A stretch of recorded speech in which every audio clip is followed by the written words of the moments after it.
હિંમતનગરમાં પશુપાલકો દ્વારા ઉગ્ર વિરોધ પ્રદર્શન કરવામાં આવી રહ્યું છે। ભાવ ફેરના મુદ્દે અને તેમને નફો નથી આપવામાં આવ્યો તેના જ મુદ્દે સાબર ડેરી બહાર પશુપાલકો અત્યારે ઉમટી પડ્યા છે।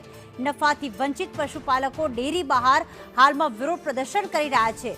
દૂધના ભાવ ફેરમાં ઘટાડો નોંધાતા પશુપાલકો હવે આકરા પાણીએ આવ્યા વિરોધ પ્રદર્શન કરી રહ્યા છે અને સાબર ડેરીનો ગેટ જ્યારે બંધ કરવામાં આવ્યો ત્યારે આ પશુપાલકો ગેટની ઉપર લોખંડની જે જાળી છે એ ગેટ ઉપર ચડી ગયા છે અને તેને ખોલવાનો પ્રયત્ન કરી રહ્યા છે।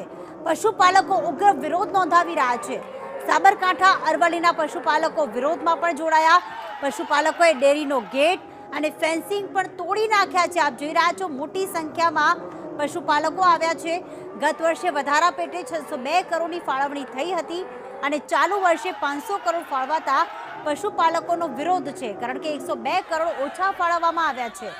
ગત વર્ષે 17% વધુ દૂધ વધારો ચૂકવાયો હતો જ્યારે ચાલુ વર્ષે 9.75% જેટલો દૂધનો ભાવ વધારો ચૂકવાયો છે અને ભાવ ફેરને લઈને સાબર ડેરીમાં પશુપાલકોનો વિરોધ। ગેટ તોડી નાખ્યો, ફેન્સિંગ પણ તોડી નાખી છે। આ એક્સક્લુઝિવ દ્રશ્યો અત્યારે આપ જોઈ રહ્યા છો સાબર ડેરીના કે જ્યારે પશુપાલકો પહોંચ્યા ત્યારે સાબર ડેરીના સંચાલકો દ્વારા ગેટને બંધ કરી દેવામાં આવ્યું। લોખંડનો દરવાજો હતો, ઉપર ફેન્સિંગ હતી અને પશુપાલકો ઉપર ચડ્યા અને જોરથી આખો દરવાજો જે છે તે અંદર બહાર કર્યો અને દરવાજો તોડી નાખ્યો। પોલીસ બંદોબસ્ત પણ ગોઠવવામાં આવ્યો છે। આપ જોઈ રહ્યા છો સવારથી ઉગ્ર પ્રદર્શનને લઈને ક્યાંક બાઉન્સર્સ પણ ઊભા કરવામાં આવ્યા છે પણ તેમ છતાં પશુપાલકો અટક્યા નહીં। તેમનો વિરોધ હતો ભાવ ફેરને લઈને કે ગયા વર્ષે જ્યારે ભાવ વધારો 17% આપવામાં આવ્યો હતો તો આ વખતે 9.75% કેમ આપવામાં આવ્યો છે? શા માટે પશુપાલકો સાથે અન્યાય થઈ રહ્યો છે? તેમને નફાથી વંચિત રાખવામાં આવી રહ્યા છે। પશુપાલકો આકરા પાણી આવ્યા છે અને દૂર સુધી આ દ્રશ્યોમાં આપ જોઈ રહ્યા છો કે ફેન્સિંગ હતી આખી તોડી નાખવામાં આવી છે। પશુપાલકો વધુ ઉગ્ર ત્યારે બન્યા કે જ્યારે વિરોધ પ્રદર્શન કરવા તેઓ પહોંચ્યા ત્યારે તેમની સામે બાઉન્સર્સ ઊભા રાખવામાં આવ્યા છે એટલે કે ખાનગી કંપનીના બાઉન્સર્સ ઊભા રાખીને શું પશુપાલકોને ડરાવવાનો પ્રયાસ કરવામાં આવ્યો? શું સાબર ડેરીના સંચાલકો એવું ઈચ્છે છે કે જો પશુપાલકો અંદર આવશે તો આ બાઉન્સર્સ દ્વારા તેમને મારવામાં આવશે? પશુપાલકો ઉગ્ર વિરોધ નોંધાવી રહ્યા છે અને આજે તેમને કોઈ નથી રોકી રહ્યું અને હાલમાં સંચાલકો ભલે સાબર ડેરીની અંદર હોય પરંતુ આપ જોઈ રહ્યા છો કે પશુપાલકોના ઉગ્ર વિરોધ અને આ ઉગ્ર વિરોધ એટલા માટે છે કારણ કે દૂધના ભાવમાં ફેર કરવામાં આવ્યો છે। જે ગઈ વખતે 602 કરોડ ફાળવવામાં આવ્યા હતા આ વખતે માત્ર 500 કરોડ ફાળવવામાં આવ્યા છે। ત્યારે સૌથી મોટી વાત એ કે પશુપાલકો પ્રશ્ન પૂછી રહ્યા છે, એમનું અન્યાય જેમની સાથે થયો છે એનો સવાલ પૂછી રહ્યા છે તો ડેરીના સંચાલકો શા માટે ગાયબ થઈ ગયા છે?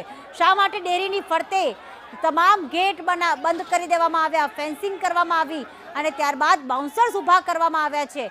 આખરે સંચાલકો શું ઈચ્છે છે? કારણ કે જો પશુપાલકો સાથે અન્યાય થતો હોય, જો તેમને ભાવફેર ન મળ્યો હોય તો જે સાબર ડેરીના સત્તાધીશો છે તેમને જવાબદેહી આપવી પડે। તેઓ જવાબદારી છે કે તેમને જવાબ આપે પણ અહીંયા તો તેઓ છુપાઈ ગયા છે।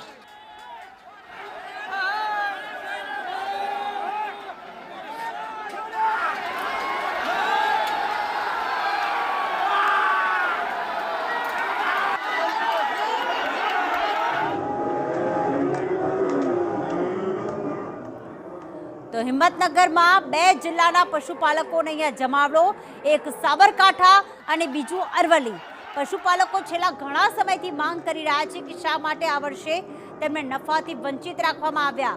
જે ભાવ વધારો થવો જોઈએ જે 17% થયો હતો આ વખતે કેમ 9.75% રાખવામાં આવ્યો અને એટલા જ માટે તેઓ વિરોધ કરવા પહોંચ્યા છે હિંમતનગરની સાબર ડેરી ખાતે અને ત્યાં હાલમાં વિરોધ પ્રદર્શન કરવા ખેડૂતો જે છે એટલા ઉગ્ર બન્યા કે જે સાબર ડેરીની મુખ્ય જે લોખંડની ગ્રીલ હતી તેની ઉપરની જે ફેન્સિંગ હતી તે તોડી નાખવામાં આવી છે। મોટી સંખ્યામાં ત્યાં પશુપાલકો ઉમટી પડ્યા છે। સાબર ડેરીનો જે ભાવ વધારા મુદ્દે ગત વર્ષની સરખામણી જે આજે વિરોધાભાસ સર્જાયો છે ભાવ મુદ્દાને લઈને આજે પોલીસ સાથે સંઘર્ષ થઈ રહી છે। આજે સમગ્ર સાબરકાંઠા અરવલ્લી 2 જિલ્લાની જે તમામ પશુપાલકો આવ્યા છે અને પોતાનો વિરોધ પ્રદર્શન કરી રહી છે, જે બેરિકેડ તોડી અંદર આવવાની કોશિશ કરી રહી છે. પોલીસ સાથે સાથે સમગ્ર જે પશુપાલકો સામે આવ્યા છે. હાલમાં તમામ બાબતમાં લઈને બાયડના ધારાસભ્ય પણ પોતે સમર્થનમાં આવ્યા છે. ધવલસિંહ ઝાલા પણ પોતે આજે જે આ સાબર ડેરી પશુપાલનના મુદ્દે આવ્યા છે. હાલમાં તમામ પોલીસ અત્યારે કોઈ મામલો ઉચકાય નહીં તે બાબતમાં લઈને સમગ્ર પોલીસ જિલ્લાની ખાપકી દેવાઈ છે. એલસીબી, એસઓજી તમામ પોલીસ સાથોસાથ જે તમે જોઈ શકો છો કે પબ્લિક હાલમાં સાબર ડેરી તરફ પ્રયાણ કરી છે. સાબર ડેરીના ગેટ તરફ પોતાનો વિરોધ નોંધવા માટેની લઈને પબ્લિક રોડથી લઈને અત્યારે સાબર ડેરીના ગેટ તરફ જઈ રહી છે. સાબર ડેરીના જે વિરોધ પ્રદર્શનમાં કરવા માટે ઉગ્ર વિરોધ કરી રહી છે. જે તમામ જે પશુપાલકોનો ઉગ્ર રૂપ ધારણ કર્યું છે. હાલમાં જે પોલીસ તંત્ર સહિત ખડેકલોક કરવામાં આવશે તે છતાં હાલમાં ગેટ ઉપર તમે જોઈ શકો છો કે ગેટ ઉપર તમામ જે પશુપાલકો બે જિલ્લાની તમામ પશુપાલકો પોતે આવી ચડ્યા છે અને જે સમગ્ર ગેટ સાથે પોતાનો વિરોધ પ્રદર્શન કરી રહી છે. હજારોની સંખ્યામાં જનમેદ સાથે પશુપાલકો અત્યારે સાબર ડેરી ખાતે ઉતરી આવ્યા છે. પોલીસ ક્યાંક ને ક્યાંક સંઘર્ષમાં ઓછી ઉણપ ઉતરી હોય પણ હાલમાં પશુપાલકોની ભીડને લઈને પોલીસ નિષ્ક્રિય સામે આવી છે. હાલમાં તમામ બાબતે જે પશુપાલકો તમે જોઈ શકો છો કે પશુપાલકો પોતે ગેટ ઉપર ચડીને પોતાનો વિરોધ પ્રદર્શન કરી રહી છે. સમગ્ર સાબરકાંઠાના જે અરવલ્લી જિલ્લાના પશુપાલકો પોતે હાય હાયના નારા સાથે પોતાનો વિરોધ પ્રદર્શન કરી રહી છે અને હાલમાં તમામ હિંમતનગરના જે સાબર ડેરી ખાતે પશુપાલકો હજારોની સંખ્યામાં પોતે જોઈ શકો છો ગેટ ઉપર મહિલાઓ સહિત પશુપાલકો તમામ પોતાનો વિરોધ પ્રદર્શન કરી રહી છે. આ ઉગ્ર આંદોલન કે પોતાના ભાવ વધારો નથી આપતી અને ઉચ્ચ નારા સાથે પોતાની જો વિરોધ પ્રદર્શન કરી રહી છે. હિતેશ રાવલ, સંદેશ ન્યૂઝ, હિંમતનગર. તો હિતેશ રાવલ અમારી ખાસ જોડાયા અને એમણે કહ્યું કે આખરે હજારોની સંખ્યામાં પશુપાલકો આવ્યા છે. બાયડના ધારાસભ્ય